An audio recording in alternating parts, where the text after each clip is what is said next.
দিদি হারুন সাহেবের মতো লাগতেছে। বেদনা ভরা আমার এই জীবন,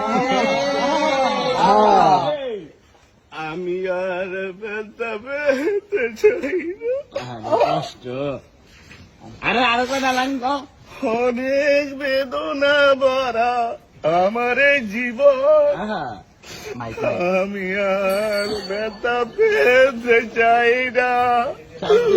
অনেক কেঁদেছি আমি এই জীবনে, করুণার পেতে চাই না। থামলে আমরা থামতে গেছি নাকি?